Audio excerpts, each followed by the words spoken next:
दोस्तों, किसी की ज़िंदगी में बदलाव लाना या उसे चेंज करना आसान नहीं होता, पर आज के हमारे इस वीडियो को देखते हुए आपके ज़िंदगी में मीनिंगफुल चेंज आ सकते हैं।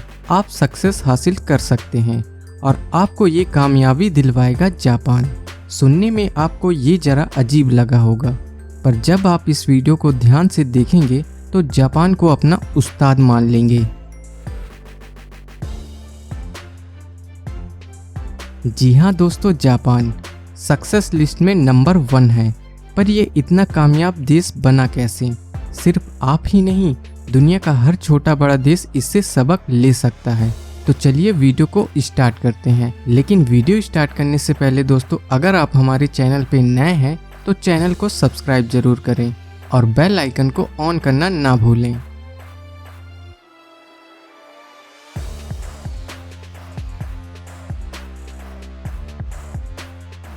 दोस्तों, जापान की कामयाबी में सबसे बड़ा हाथ अगर किसी का है तो वो है उसका एजुकेशन सिस्टम, उसका ऑटो रिन्यूअल, मतलब अपने आप को नया कर लेना, अपने आप को वापस खड़ा कर लेना।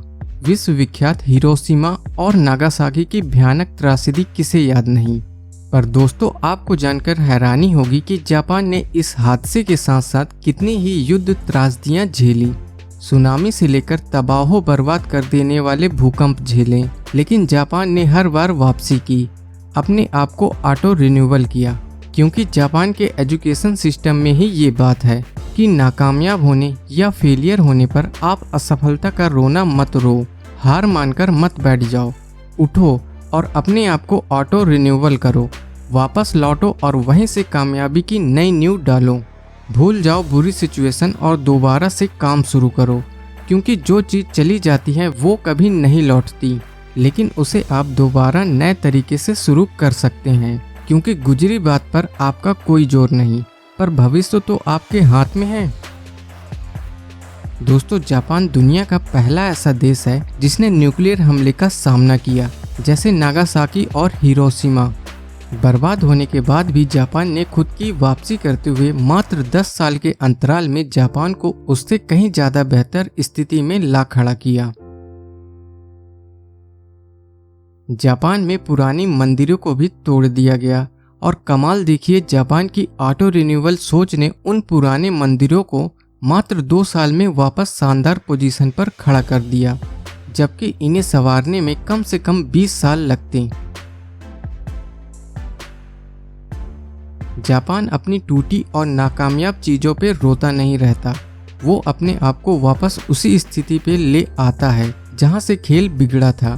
तो दोस्तों, जापान की इस सोच से आपने क्या सबक लिया, कमेंट बॉक्स में बताना चाहेंगे?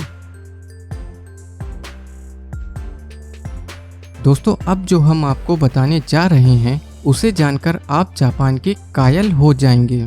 जहां हम अपने घरों को फर्नीचर, पेंटिंग, गमले, शोपीस जैसी कई तरह की चीजों से भरे रखते हैं, वहीं जापान अपने घर को 90% खाली रखते हैं। कुर्सी तक नहीं, वह बैठने के लिए कारपेट का इस्तेमाल करते हैं ताकि वह आराम से नीचे बैठ सकें।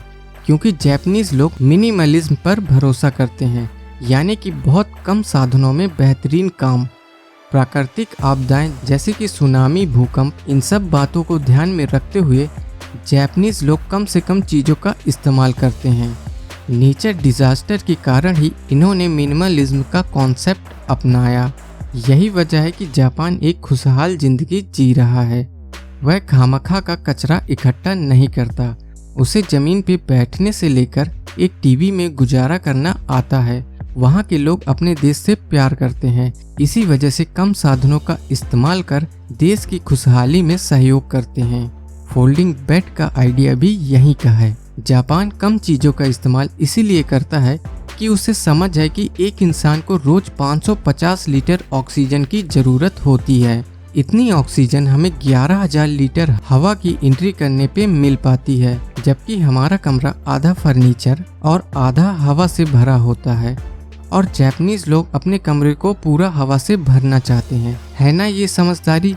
क्योंकि हम 20% चीज़ें ही इस्तेमाल में लेते हैं, जबकि 80% चीज़ें हम इस्तेमाल में भी नहीं लेते और रखे रहते हैं। जापान का सीधा सा फंडा है, चाहे वो चीज़ें हो या रिलेशन, जो चीजें काम की नहीं है उन्हें घर और जिंदगी से निकाल फेंको। जी हाँ, मोबाइल के ऐप भी।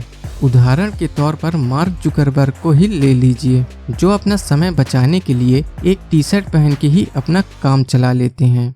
जापान अपने पास मुहैया रिसोर्सेज का बेहतरीन फायदा उठाता है। उसके लिए कोई चीज व्यर्थ नहीं है, बल्कि वह उनका इस्तेमाल बड़ी खूबसूरती से करना जानता है। आपने रिपेयर विद गोल्ड का नाम सुना है? नहीं? तो सुनिए, जापान पर कोई भी चीज टूटती है तो वह उसे फेंकते नहीं, बल्कि उसे गोल्ड ज्वेलरी से जोड़कर सजा लेते हैं। जापान ने पश्चिमी संस्कृति को ना अपनाकर अपनी संस्कृति को अहमियत दे रखी है। वह टूटी हुई चीज को गोल्डन ज्वेलरी से जोड़ देने में शर्म नहीं बल्कि गर्व महसूस करता है, क्योंकि उसका मानना है कि उसने ऐसा करके अपनी कंट्री को कूड़े से बचाया, समय की बचत की। जापान किसी भी चीज को वेस्ट नहीं करता। वह खाना भी उतना ही खाता है जितना खाना होता है। आप उनकी खाने की प्लेट्स पर गौर कर सकते हैं। ऐसा करके वह अपना पैसा और समय बचाते हैं। जापान सिखाता है प्रोटेक्ट योर टाइम, क्योंकि वह अपने बच्चों को 1 सेकंड की वैल्यू नहीं बल्कि नैनो सेकंड की वैल्यू सिखाता है। साथ ही टाइम का ज़्यादा से ज़्यादा सार्थक इस्तेमाल करना, ना कि सिर्फ पैसे कमाना। यही वजह है कि जापान की सबसे तेज और सबसे पहली बुलेट ट्रेन सिर्फ 18 सेकंड लेट हुई। और आपको जानकर हैरानी होगी कि ये 18 सेकंड की देरी एक दिन की नहीं बल्कि 1 साल की एवरेज है। जापान का एजुकेशन सिस्टम इतना मजबूत है कि वहाँ चोरी नहीं होती। इसका परसेंट वहाँ 0 है। बढ़िया एजुकेशन सिस्टम की वजह से इस किस्म की घटनाएं जापान में नहीं होती। जापानी स्कूलों में बच्चों को सिखाया जाता है कि पराई चीज आपकी नहीं होती। अगर आपको कोई चीज मिलती है तो आपका फर्ज है कि आप उस चीज को उसके मालिक तक पहुंचाएं, भले ही आपको स्कूल कॉलेज से बंक मारना पड़े या ऑफिस छोड़ना पड़े। इसके लिए आपको कोई पनिशमेंट नहीं दी जाती। अगर चीज का मालिक नहीं मिलता तो आप पास के पुलिस स्टेशन में उसको जमा करा सकते हैं। यानी जापानीज उस चीज पर गौर बिल्कुल भी नहीं करते जो उनकी नहीं होती। इस बात की नींव स्कूल में ही उनके दिमाग में रख दी जाती है। वहाँ बच्चे स्कूल जाना बहुत पसंद करते हैं, क्योंकि स्कूल में उनकी टीम बना दी जाती है। उनसे सब्जियां उगाने से लेकर बाथरूम और क्लासरूम की सफाई करवाई जाती है। टीचर और स्टूडेंट साथ में खाना खाते हैं ताकि स्टूडेंट और अध्यापक के बीच एक बेहतरीन संबंध रहे। जापान में गलती होने पर बच्चे को थप्पड़ नहीं मारा जाता, बल्कि बच्चे को गलती की सजा दी जाती है। अच्छे एटमॉस्फेयर की वजह से बच्चे स्कूल जाना पसंद करते हैं। वहाँ पर कई ऐसी क्लासेस हैं जहाँ एग्जाम ही नहीं होता। वहाँ परसेंटेज को अहमियत ना देकर बच्चे की मोरल वैल्यू पर ध्यान दिया जाता है। बेरोजगारी भी सिर्फ 2 से लेकर 3% है। जापान एकमात्र ऐसा देश है जहाँ पर लोग 100 वर्ष तक जी जाते हैं। 100 साल तक जीने का रिकॉर्ड जापान के ही नाम है। तो दोस्तों, आपकी क्या राय है जापान के बारे में?